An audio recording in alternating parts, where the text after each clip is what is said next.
Hi, guys. Welcome back to Higher Signals. As you know, I love supporting other women. And after my crash out episode, season one, this lovely woman, Irene, messaged me and was like, I'll be on your podcast. And I was like, wow, okay. And so through that, we got to talking. She has wonderful angel stories that she's going to share with us.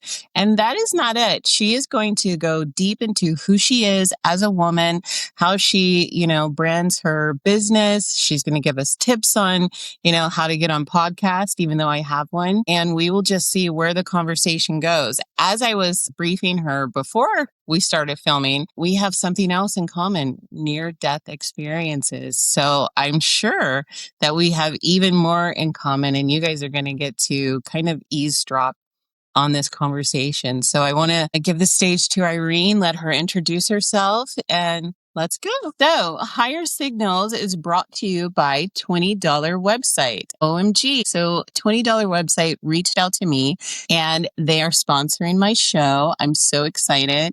At first, I was a little skeptical because I was like, are you serious? A website, like everything that I want? Come on, guys, look at me. You know, I like luxury.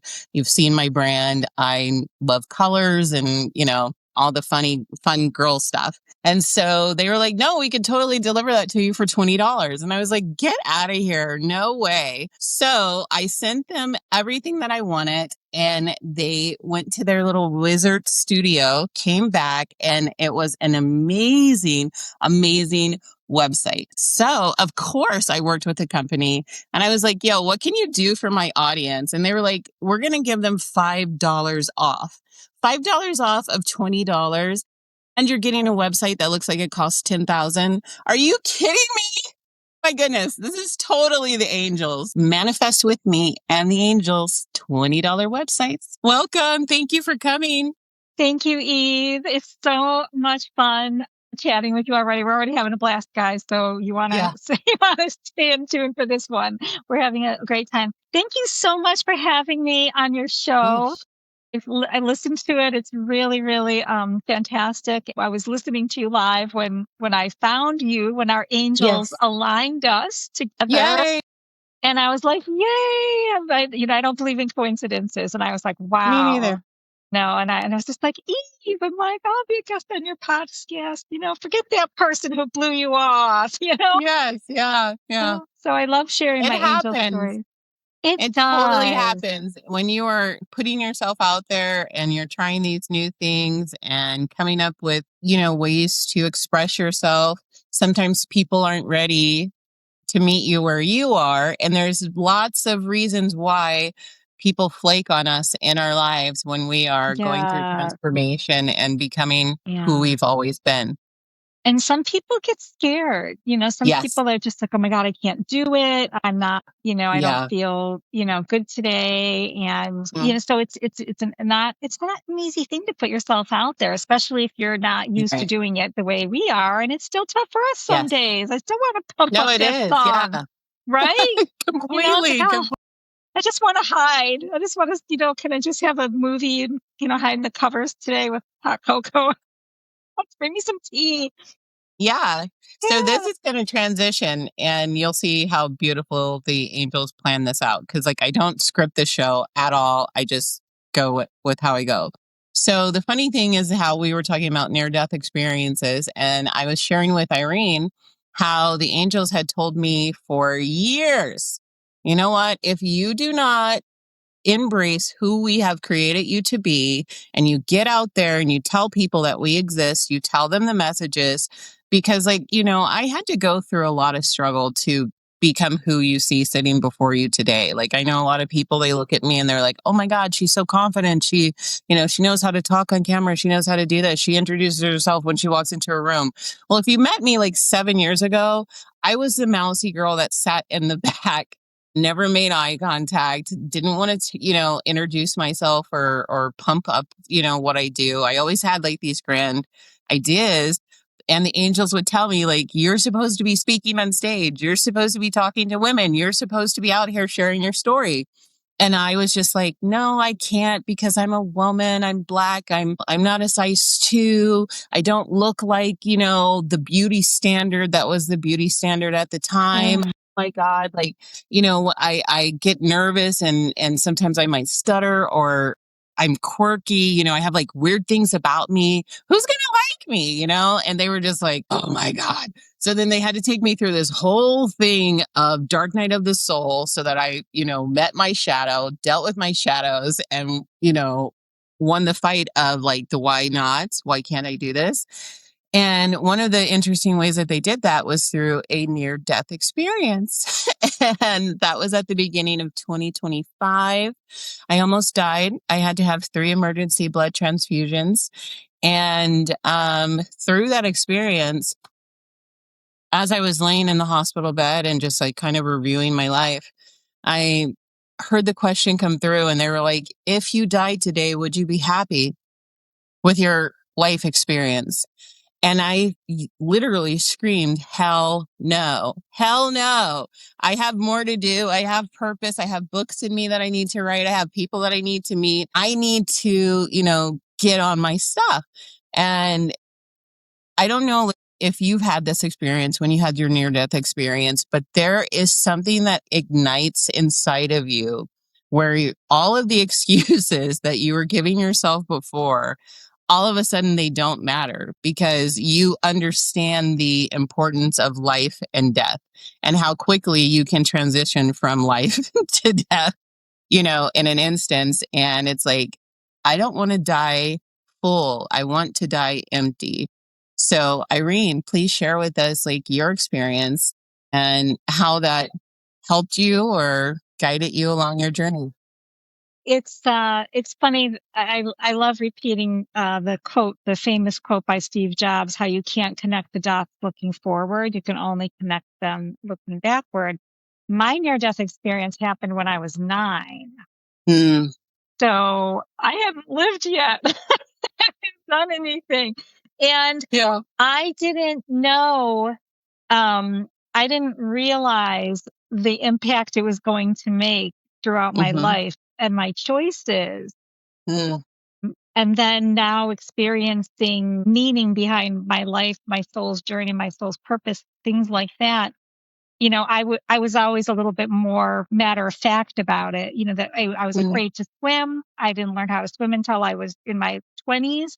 When I did, surfed the crazy waves in Hawaii, even though I was terrified. And my giant hunk of a Hawaiian surf teacher wouldn't let me use a life vest.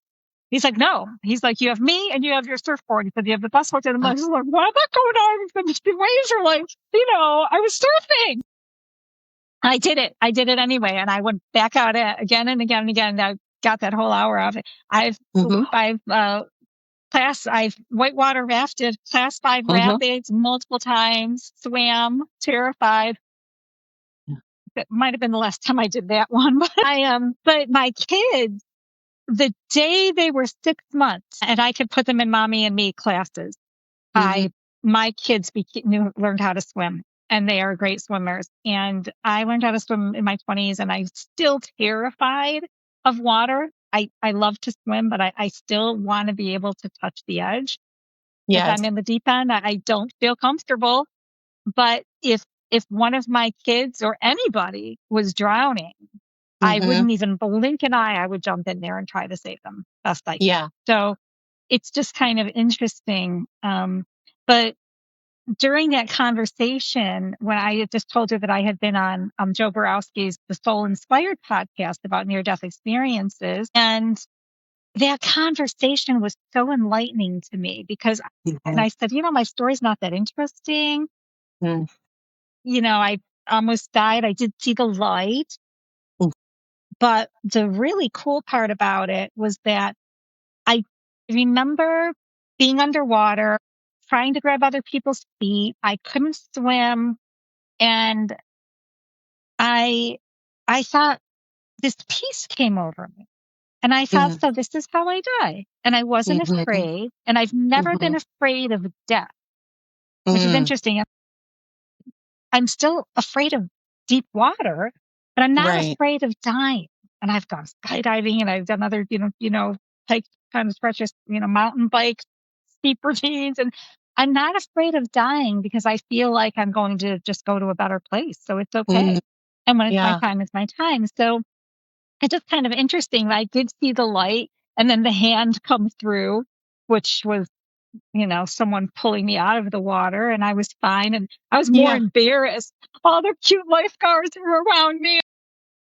You're just like, oh God, don't worry, we'll come back. Okay.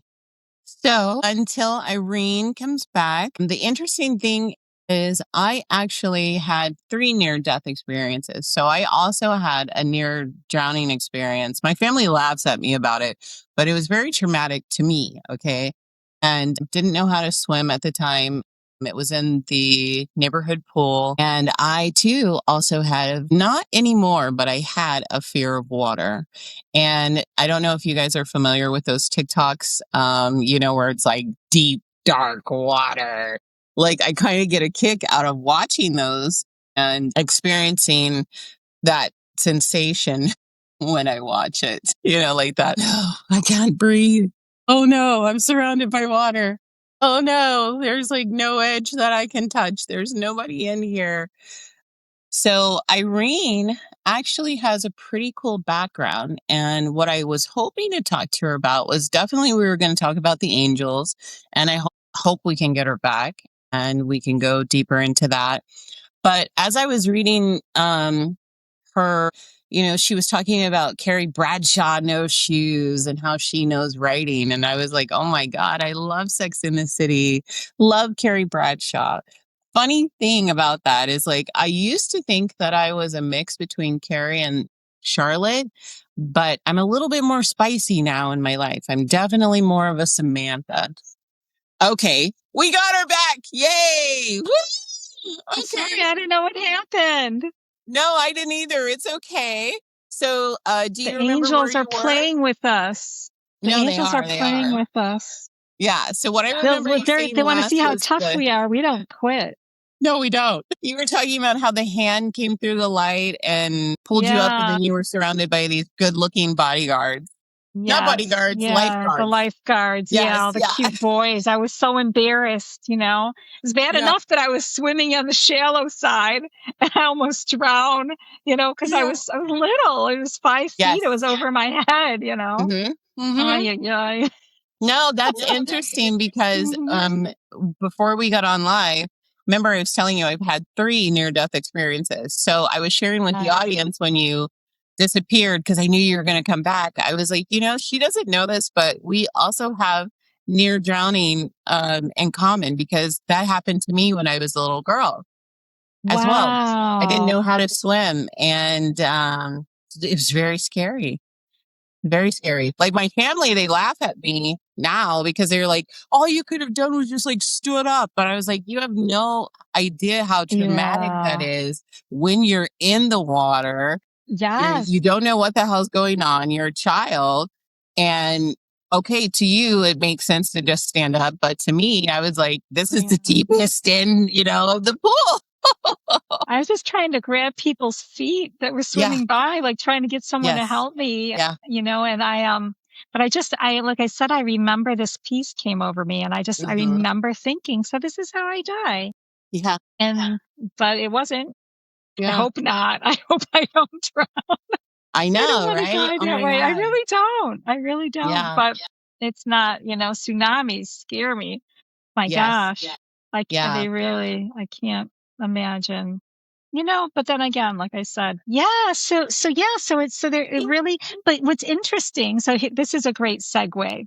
So what you were saying about how your near-death experience was life-changing for you, it was the loss of my sister that was really changed the trajectory of my life. Okay. So we were really close. We were only 18 months apart, practically Irish twins. She was my best friend, my maid of honor, and my sister and my last whole blood living relative. My parents are both gone other than my kids. And I took it really hard when Natalie died. Like she was my person. My spirit guides tell me she still is. So I'm like, okay. Yeah. I hope I meet another person. I would like to remarry someday, but yeah. It took me 2 years to muster up the courage to finally go through some of her things. And her husband kept saying, come on over, you can have whatever you want. He'd been giving me and my girls like purses, jewelry, books of hers, things like that. In fact, these angel wings that I wear, they came from a charm bracelet of her. And it was kind of clanky and like loud. And I found this and I put it on a chain and I wear it close to my heart. Mm-hmm. And I've worn it for years. I wear it pretty much every day. And I even link it with other necklaces sometimes. This is a little cancer gift from my girls one year for Christmas or something. Thank you. And so finally I went over there one night. I brought over a bottle of wine. Paul cracked open a beer. And I went up into her sewing room / office space. And we were both book geeks. We'd always been readers and, always loved writing, reading. Yeah.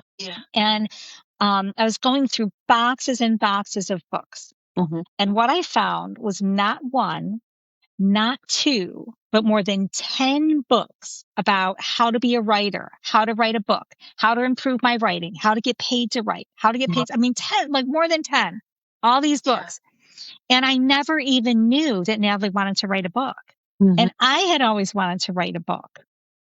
And that day, I was a realtor at the time, a successful, comfortable realtor. Yeah. And I went home and I got on the computer and I just typed in how to become a writer. Mm-hmm. And one of the first things to pop up was a course called the 6-Figure Accelerated Copywriting Course, which is now the 7-Figure Accelerated Copywriting Course. They update it every year. I'm actually going through again because I like to, always know what's working now and just kind of, just kind of get my skills back, my writing skills back. So or improve. That's the word I was looking for. Improve my skills. And I took the class, and then less than a year later, I went to their boot camp, their live boot camp. I've spent thousands of dollars and years just learning how to become a direct response copywriter and mastered the art of persuasive writing that sells.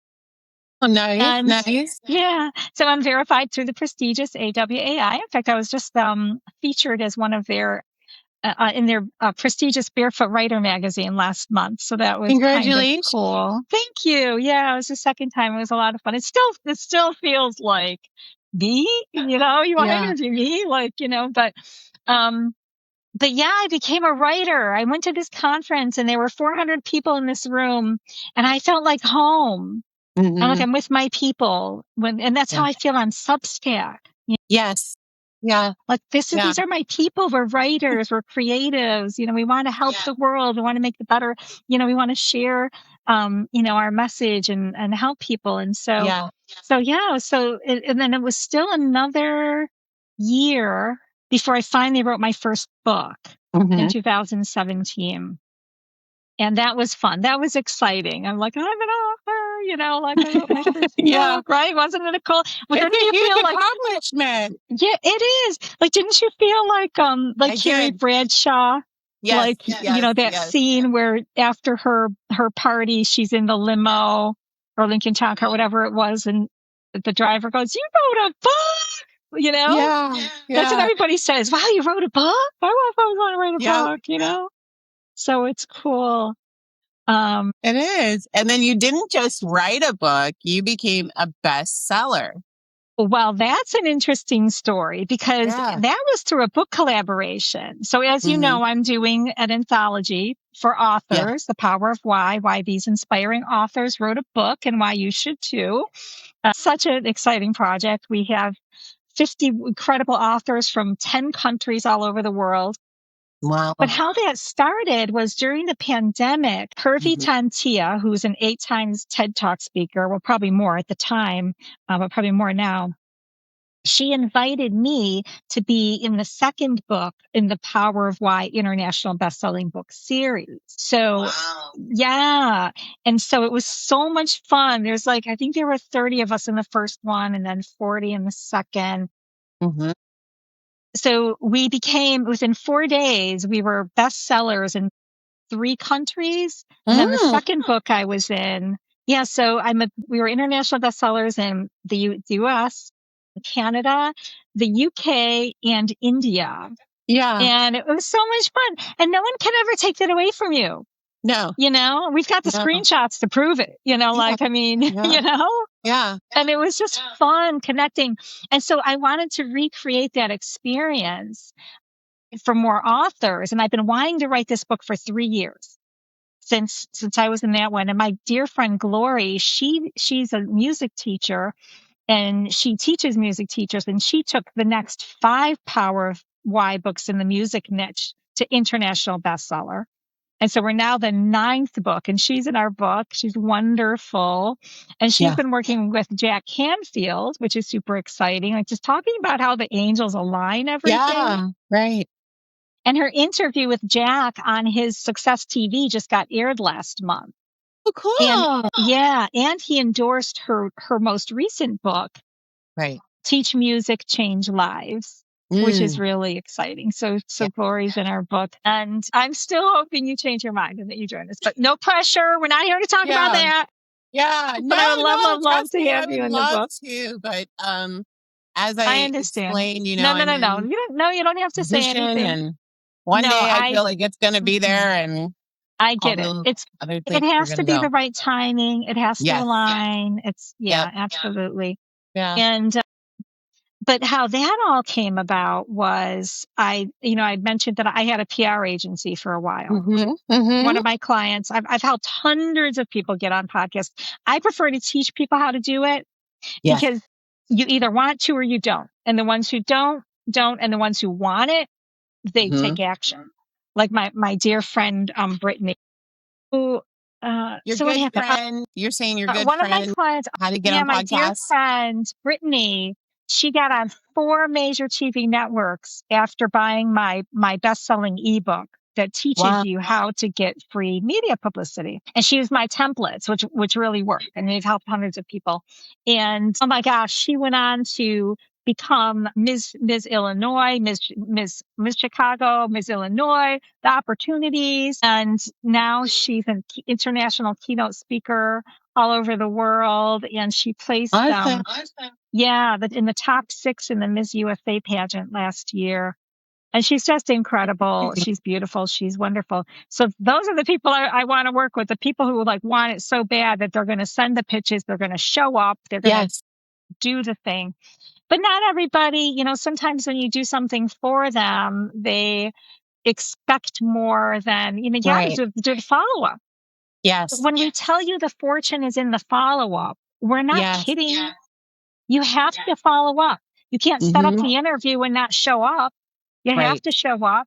You have to send a thank you. You have to, leverage that podcast, share it with your audience. It doesn't just stop after the interview. Right. Yeah. Yeah. And people you have to have no idea how much work goes into this. A lot. Like, we make it look easy, but there is a lot of behind the scenes work that happens. There is. And so there's just so much more to it. And so with my packages, I also, coached them on what to do, the next steps, things like that. But not everyone wants to take action, So it's just you have to want it. You it's do. You don't go on one podcast and get 10 clients. I mean, you could, but that's, it's a snowball effect is how you get on bigger shows and leverage. And, it's a game. Yes. No, it is. Yeah. And the funny thing is how the angels work. Oh my gosh. Yeah. Because before you and I came on here, there's a gentleman that before I announced my podcast, he said that he wanted to be a guest, and it's not the guy that I crashed out over, but he's like super busy. He's very well known, and I really want him on my podcast. And so it just wasn't right timing. I happened to be on TikTok. He just happened to go live, and the angel said, "Get your butt in that chat and ask him, hey, are you still interested in coming on my show?" And I did. And he saw it because at the time, the counter was going from 50 people to 10,000 people. And he was like, hey, He was like, oh my God. He said, what happened? And what you're saying, like, to me, is just confirmation. Like, yes, do the follow up. Like, don't just give up after one time. Like, sometimes it's going to take you, like, knocking on certain doors, like, more than once, And since we're talking about Sex in the City and we're using that in our explaining things, analogy. There was an interesting time when Charlotte was going to become Jewish. And remember, she had to go to the rabbi's house several times. And she was like, so you guys are playing hard to get. I know how to play this game. I play that game. Yeah, she was like, I invented this game. So a lot of people, they're not successful because they give up right before the yes.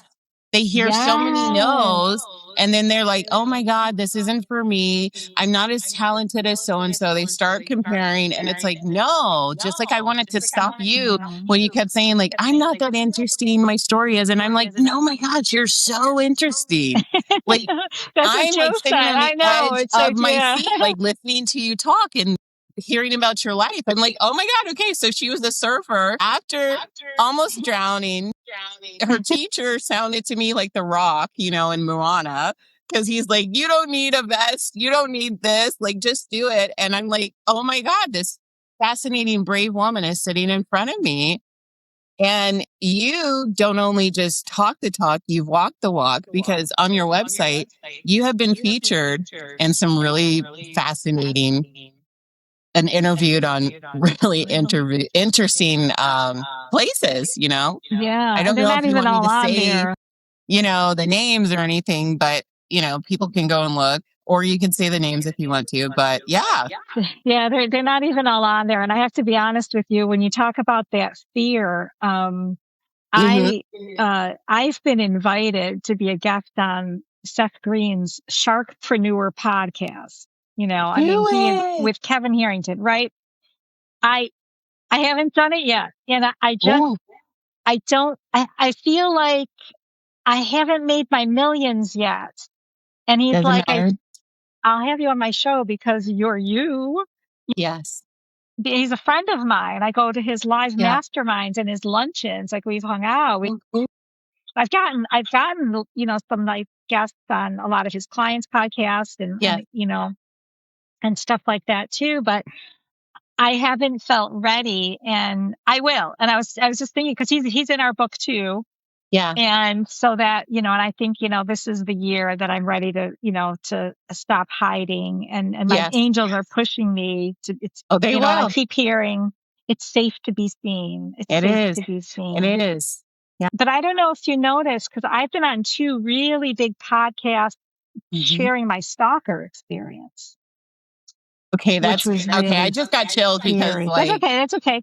So no. Like, we have so much in common, Irene, and like we had the angels knew, but like we didn't. So please, like, share this stalker story, because I knew the second I saw you that your video popped up, and I started watching. I'm like, look at what look who they introduced us to. And Eve is one of my pseudonyms for one of the genres that I write in, that I dabble in. Cool. I love that name. I love your name. I love your name. But yeah, no, it's just all the different pieces and everything just kind of, coming together.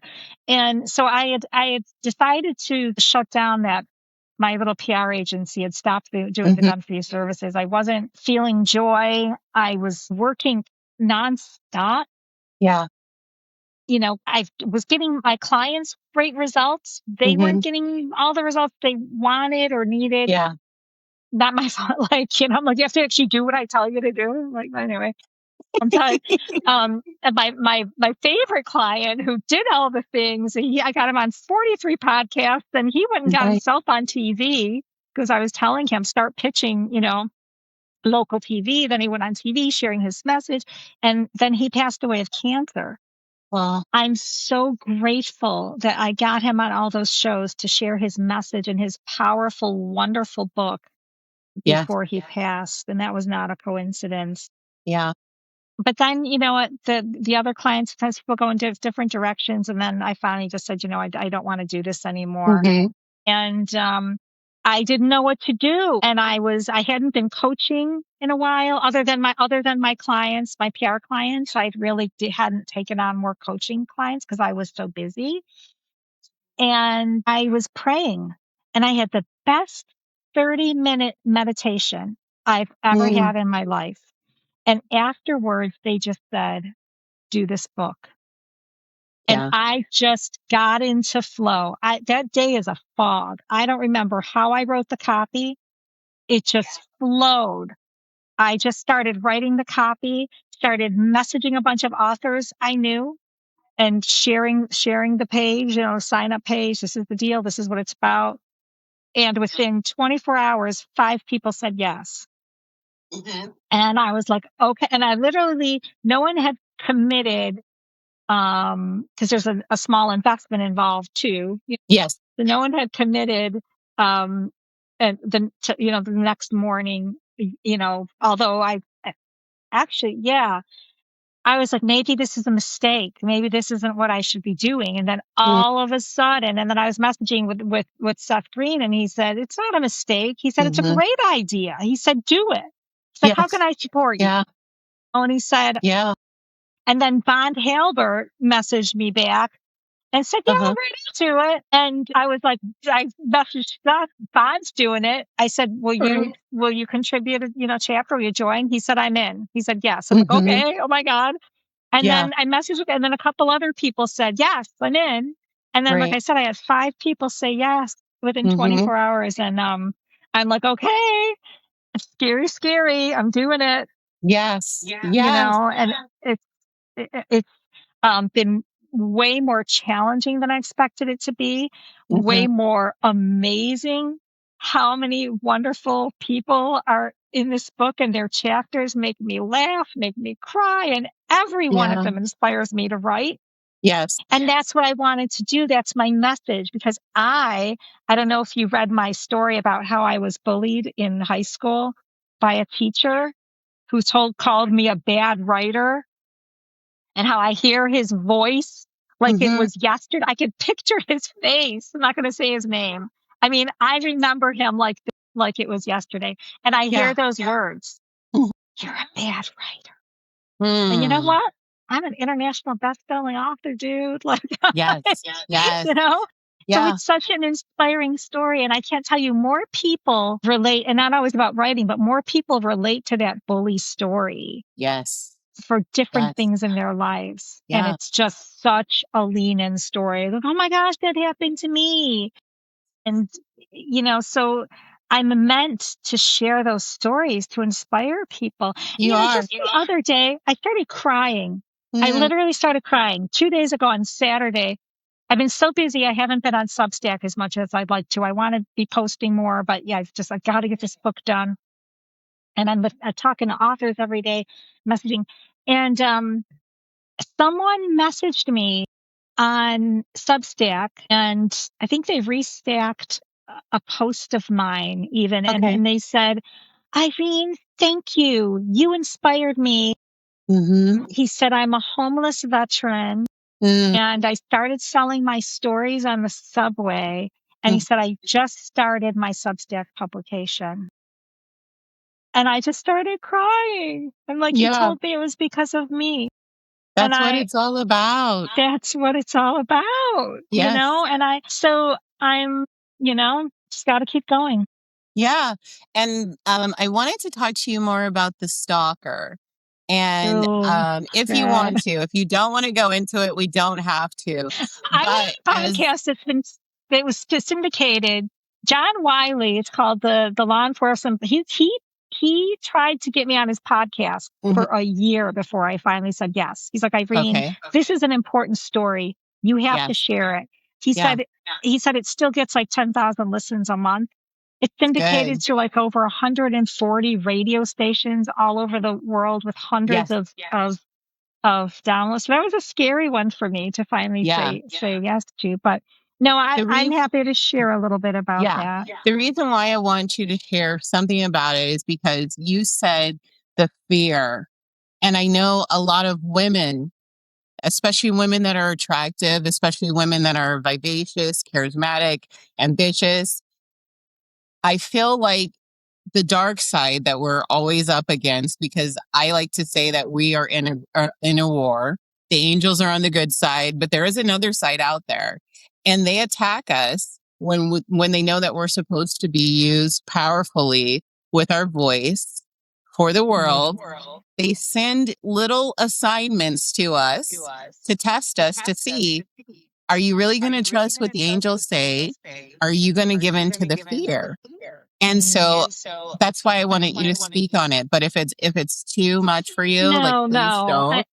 It But really was a long time ago. I okay. just Yeah. I wasn't expecting to talk about it today. Okay.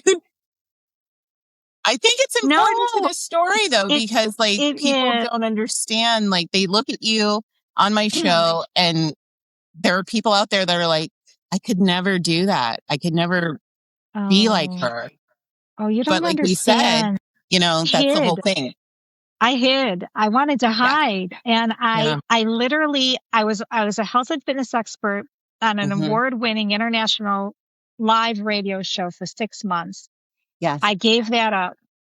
I canceled all of my speaking engagements and my book signings. I haven't even had a book signing. And I literally sometimes want to cry when I see people, why don't I just have my book signing? And I Me canceled too. them. I had Yeah. 3 of them set up and I canceled them all. I didn't want to go. I just wanted to hide. It was very, very scary. One of the most difficult parts about it, and you shared this in that podcast episode where I found you, and about how, the people you lose on the way to the top. Oh yeah. Who, well, you know, people said they thought, they didn't believe me. I was paranoid. It is really scary. And then when people aren't supporting you, Yeah. while it's happening, I had to put an alarm system in my home. I don't care what anybody says. Somebody was in my house. Right. There's no doubt in my mind. Somebody was in my house without permission at some point. And I have 2 children. I was a single mom with young children at the time, had just published my first book, just started going on the radio and podcasts and promoting my book. And it was very, very scary because when you can't even feel safe in your own home. And I remember the guy who was installing my alarm system, asking him how safe it was and things like that. Cause he's like telling me, you could be laying on the beach in the Bahamas and turn your alarm on and off. And I'm thinking, well, if I can do that, can't somebody interfere with the signal and unlock the system and come into my home? Like, how safe is that? Like, I don't. And so I asked him and he said, there is no security system in the world that cannot be hacked into. No alarm system in the world that can't be hacked into. And I said, well, what about the White House? And he said, why do you think there are men on the roof with guns? Right. So you want to tell me I need to relax or I'm a little paranoid? You know something? Yeah. Family safety first. Yeah, totally. I agree with you 100%. And that used to be one of my greatest fears because I had bouts of that where, it was, of course, personal relationships where like people didn't want to leave me alone. They would just show up at my house. Yeah, me too. Yeah. I had a kid in junior high who used to chase me home from school. Yes. And try to kiss me. Yeah, it's scary. He would pin me against the locker during locker change. And I would scream at the top of my lungs. And he was so big and strong that and he'd go, you like it. I'm like, no, nobody likes that. Nobody wants to be treated that way. Right. That's a whole other story, though. I'm not laughing at that. I'm laughing because angels, my angels are crazy. They said to me, yeah, you should pin him up against the wall and be like, yeah, I know you like this.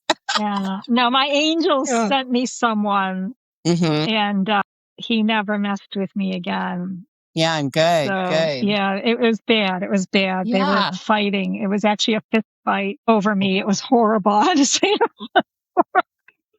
There are some women out there that would love to have that. You know, you think that's romantic, like in the movies. It's not. It's not. No, it's scary. Very scary. But I have to tell you, he never, ever, ever messed with me again after that. Good. Good. I felt really bad for the guy who helped. Yeah. So junior high. It was Yeah. literally a scene out of a movie. And that's interesting that something that happened so long ago still affects you to this day. And my angels are telling me to tell you that it's part of your destiny that you go on that podcast. Like you are going to break that illusion of fear, you know, No, like I did. you need I to did that be interview seen. last Yeah. year. I did that. Oh, okay. Good, good, good. Oh Yeah. no, I did the interview last summer. But yeah. Like, No, no it's more hiding. no, it's out there. He told me that it Yeah. still gets like 10,000 listens a month. Okay. Yeah. That Yeah. episode.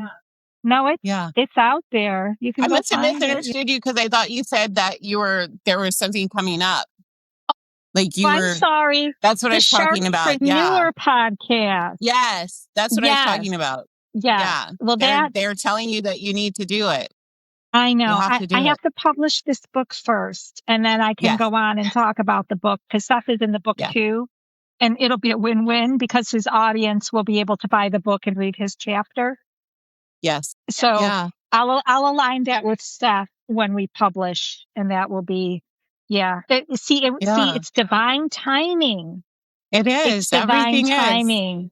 Yeah. Because your book is so cool because I don't know if you follow astrology, but I do. And many of us have been talking about Uranus entering Gemini.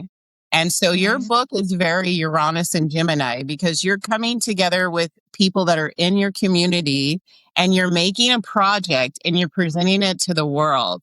And it has nothing to do with, I'm the star and it's all about me. No, it's not about It's me. about, hey, let's pull this group of people together and see what we can do to make more positive impact on the world. And I'm excited, to see what happens on your journey after this book comes out. Yeah. And, what amazing things you go on to create and do, because I'm seeing lots of projects in you that you're going to surprise yourself. You're going to be like, I had no idea that so many. This was a part of my journey, but you have some surprises coming up. I gotta tell you, I was having a little powwow with my angels this morning. I never used to say stuff like that. I'm at the point where I just don't give a hoot. Say it. Say Not what I it. would Say normally it. say, but it's your podcast. Gotta keep it clean. Yeah. I just don't care. And they were smiling today. Mm-hmm. They were like, we know something you don't know. Yes, And they love it's that. they were teasing me today. And I was like, really? What's going on? And they're like, yeah. See. I love it when they say that, but they also know my personality. I'm always going to dig and try to find out okay, what's going to happen? Yes. And right now, like, the way that they're doing on my journey, they're like, no, we're going to give you one day at a time. Yeah. And I'm like, no, but show me how this works in the next 5 years. And they're like, just trust us. It's a day to day. Yeah. They keep telling me, just trust your intuition. Yes. Yeah. Live for today. Totally. Be grateful. And I had such a great lunch with my daughter and I'm having an amazing day. And, I wake up, I'm very conscious. I practice gratitude. The Secret, The Magic by Rhonda Byrne. Yes. And every single day, and Gabby Bernstein, how much do you love her? Right? Yeah. Everything's working out for me. Yeah. Everything's working out for me. And I just say, even when I feel low, I just say something wonderful is going to happen today. I say that too. Yes. I've started saying that upon waking up, instead of grabbing my phone, my angels have started me as soon as I open my eyes. The first thing I say is something miraculous is going to happen today. I am going to be able to help people today. The right people are going to find me today. And then I just give thanks. Thank you that I woke up today and then I have another day to just experience life. And ever since I've been doing that, magic has been happening. Oh my gosh. Yes. Yeah. It happens all the time, but it's also our awareness of it. Yes. You Yeah. know, Yeah. And just when being people just aren't grateful. aware. I Yes. mean, like Albert Einstein, there are two ways of living your life. Like nothing's a Yes. miracle or Right. everything's a miracle. Everything is a miracle. Everything's a miracle. It is. And I It say to is. God every day, I say, God, I cannot wait to see what Yes. miracles you have in store for Yes. me today. Yes. Oh my God, that's so amazing. So we're not ending just yet, but we're going to end shortly. I want you to talk about, how did you discover your angels? Do you know their names? And Oh, how do they communicate with you? okay. So when I've always felt it. I've Mhm. always felt like I was safe, protected, even when I'm walking alone and maybe not a safe neighborhood, or you're not supposed to have gone mountain biking alone, which you're not Yeah. supposed to. And I've had flipped over my bike and was like, I can't believe I'm okay. Right. And I just felt protected the whole time and safe. But what I really, really started believing and becoming more in tune with them and communicating was after Natalie passed, Mm. because I missed her. We talked every day. Yeah. So I kept talking to her, but I wasn't saying, what are you making for dinner? I was saying, why did you die? I'm mad at you. I'm Yeah. like, I miss you. I need you. I need to talk to you. I'm struggling with this, or this happened with work, or, whatever. Got into an argument with Craig, my boyfriend, or whatever. And she was always my person to go to, who always said the right thing to make me feel better. And so so I was in, and my kids, they were her favorite aunt. I mean, they took it really hard. So I always bought boxes of tissues to match the rooms. And like the kids had their favorite colors, and like the family room. And so I was in Walmart 2 weeks after she died, and I was buying the big 6-pack of tissue at Walmart. Okay. And I'm looking at all the different bags, and I'm literally crying in Walmart, and I needed a tissue. So I went to the tissue so I could open a box and actually use a tissue, right? And I know you're not supposed to do that, but whatever, I paid for them this time. They don't care.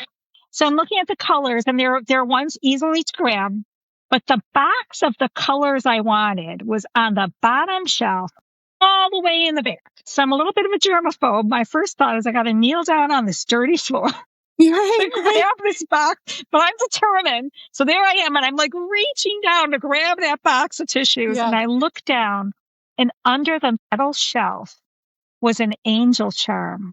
Not this one. It was bigger. It's like a little bigger than a quarter. Yeah. An angel wings charm right there. And Natalie and I had always gifted each other angels, like, for Christmas, bookmarked.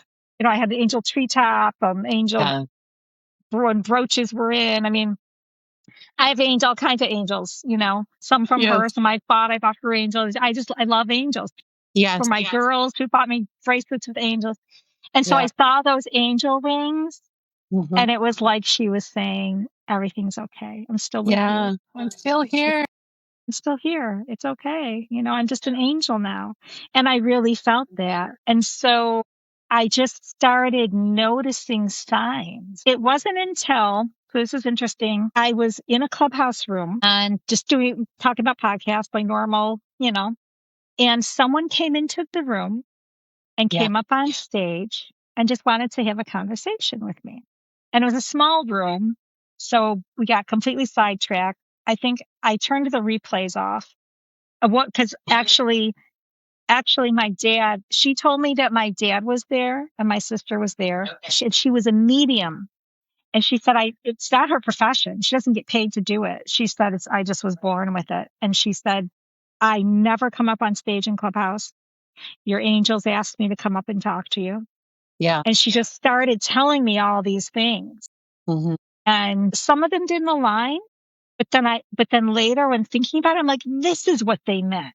Yeah. So she was going, did your sister wear a black headband? I'm like, no, Natalie never wore a headband. She's like, no, I'm telling you, she's saying a black headband, and she wouldn't let it go. And I'm like, she's telling me to start another podcast, that I need to put my headphones on because I've had 3 and I ended the last one, The Power of Writing. Okay. Was my longest running one. And I had a podcast before everyone knew what they were. This is right. but I stopped all that too because of the, situation. And then I started lining. And then she said something about my dad. And he said, yeah, he wasn't much of a fashionista. She said, he had white socks. She's like, did you wear white socks with shorts like those, those older guys? I said, never. Yeah. I said, one of his friends did. One of his wealthy friends, I remember, Bogdan. And I'm like, maybe he's trying to say I'm going to be rich. I don't know, right? So she's saying white socks, which I've always felt. I know someday I'm going to be like the first self-made millionaire in my family or whatever. And I'm like, white socks? What's she talking about? Again. So later, but a lot of the other things she said, I was like, wow, spot on. But for some reason, I remember the ones that weren't. Again, she had no reason to be. She wasn't trying to get me to pay her. Like and then she gave me her phone number and we talked a couple times and then it just kind of got weird. And I'm like, I don't want to hear this stuff. They talked. And she said they communicate with you directly. You don't even need me. Yeah. So, and I felt it more strongly.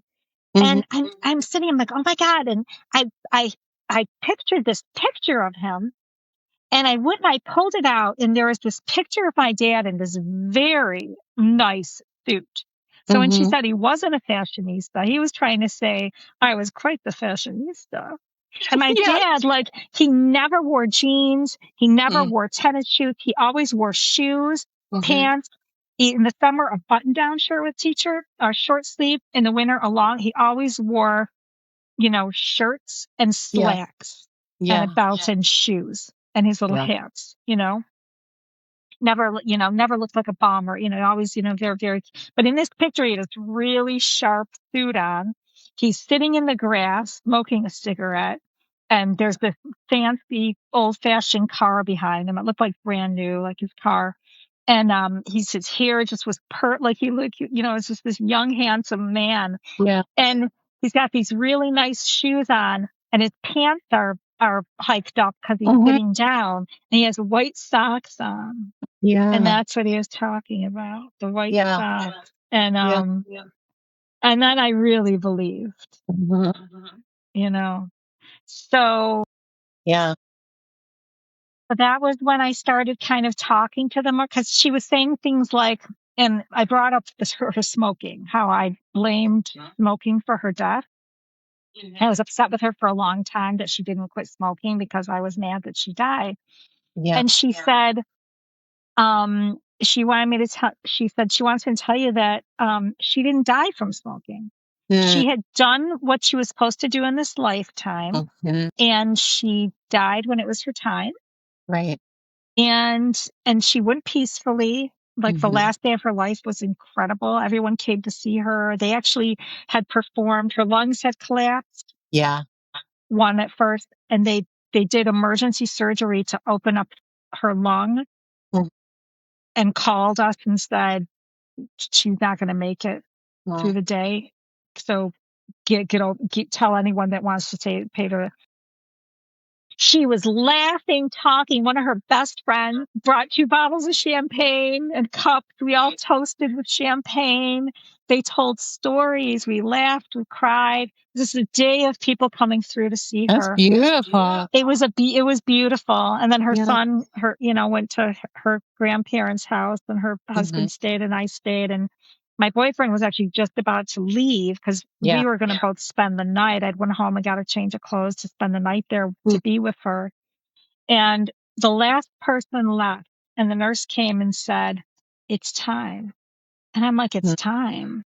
And she said, it's time. I was so grateful my boyfriend didn't leave because man, did I need him. God, the way the angels, I think they were like, he's going to leave. She's going to be crying alone. She's not going to, she shouldn't be driving like that or whatever. Yes. Yeah. And, so I was holding her one hand. Paul was holding her other hand and she just passed. Yeah.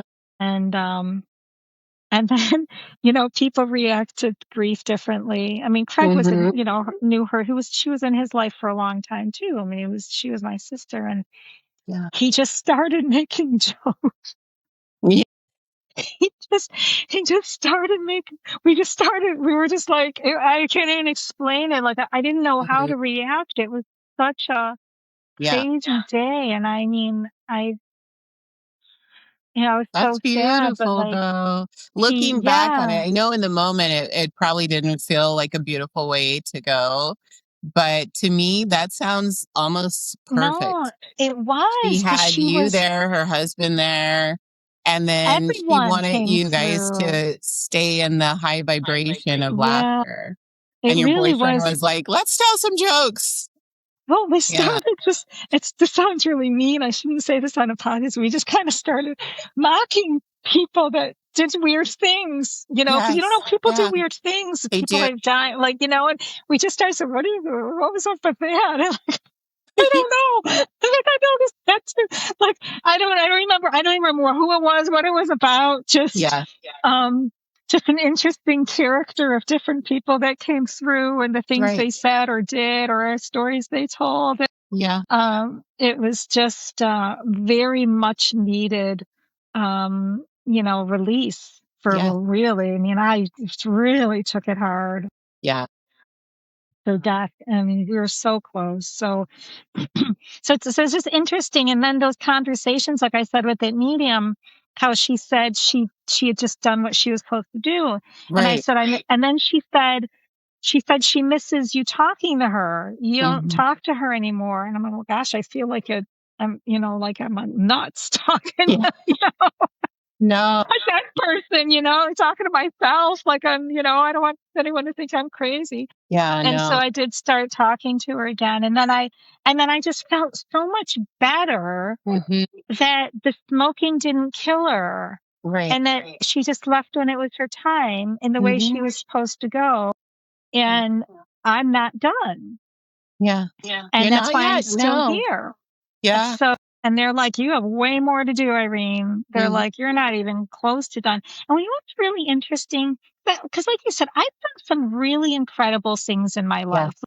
And the ones I'm most proud of Mhm. were when I worked full time at the radio station. I've I felt like I was lacking something. I was like, Mm. I was in sales. I wasn't a doctor or a nurse or like, and so for 4 years in my 20s, when I could have been out partying with my friends, they'd call me. I'm like, nope, I'm on call for the Red Cross. And every Thursday night, and then I went to every other week because I was traveling for a new job. I put myself on call from 5 p.m. till like 5 a.m. because I had to be at work at 7 for the disaster action team of the American Red Cross. And I helped, it was usually families who their homes would burn down in the middle of the night Mhm. and they had nowhere to go. Like Right. they weren't, like us where they had a credit card and they could go to a hotel or, Yeah. they had nowhere to stay. I mean, there were families. Mhm. And so first thing I would do is find them a safe, warm hotel room to stay. Mm. And the Red Cross paid for it all. We had vouchers and we arranged it all. I called, made sure they had availability. I said, yep, send them over, reserve, and then get them hot food in the morning. Yeah. They'd pick which restaurant they wanted to go to, the open Burger King, whatever was close, Mhm. free breakfast in the morning, and then vouchers to go to the nearest Salvation Army or Goodwill to all get clean clothes. They're in Yeah. their pajamas with Right. teddy bears. I mean, like Yeah. kids. Yeah. And then the Red Cross, and then after then we got them in the cab and get them safely, you know. Mhm. And then we would, once the fire chief said it was safe to go through their home, we Right. would walk through and do an assessment so that the Red Cross could assist them in finding a new home and replacing what they had lost. Yes. Yeah. And it was I remember one time we were up so late, my partner and I, because we weren't allowed to go alone because it's safety, because usually Yeah. bad neighborhoods, there's always a police escort. Mhm. They always kept at least one police car there till we left. But people see the Red Cross truck and they Right. don't bother you. They respect Mhm. you, so I never Yeah. had trouble with that type of stuff. There was some trouble, but we don't talk about that. But Yeah. so my partner and I, we went to breakfast. I went home, showered, and went right to work.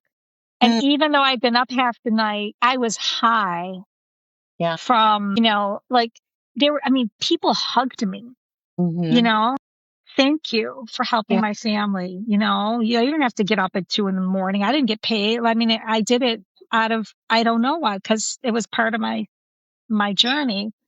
And so it's those things. I mentored a refugee. I did, years for Connect Life. It's the volunteer work and the opportunities. And whenever I get to help someone, I'm like, thank you, God, for that blessing that you brought into my life that I was able to help someone. That's how I perceive it. Yeah. You know? Yeah. And that's how the angels feel. Yeah. Helping us. And so there was a point in my life before I became a writer where I'd done all those things and showed and taught my kids that I did those things and to value the things that you do and treating people. I said, I remember thinking to myself, if I died right now, I've done enough, you know? And they were like, you're not even close, baby. You don't even know the shit you're going to go through, because I lost it all. Yes. I've lost everything, Yeah. and to rebuild. Yes. And the people that disappeared. Oh yeah. They were all eating filet mignon and drinking champagne at my wedding. Right. You know, then when you hit rock bottom, they're like, I don't know you. Yeah. Don't return your calls. So all of a sudden nobody, I mean, really? Yeah. Really? And then when they see you getting back up, then all of a sudden they start reaching out. Hey, I've been thinking about you. Really? Last year you took me out for lobster to celebrate my birthday. Yeah. And now you don't call me back because I'm. It's really, so like I said, when I so aligned with you, I was like, Eve and I are meant to. We are. I feel it. Soul sisters. Yeah, I do. I feel it. Like, and as you were talking, I normally don't see colors come across people's spirit, but I saw the rainbow within you. And they were just telling me, they were like, yeah, she's another earth angel like you, And I'm like, oh, I love earth angels, And I'm telling you, I see major things coming down the way. Like, it's coming and it's soon. And you are going to be so surprised, so happy. And they're saying, like, say yes. Don't think. They keep telling me to say yes. Say yes. And there have been some things that I've been questioning, and I'm just like, oh no, what should I do? Yeah. They're say like, yes. just say yes. Just say yes. Yeah.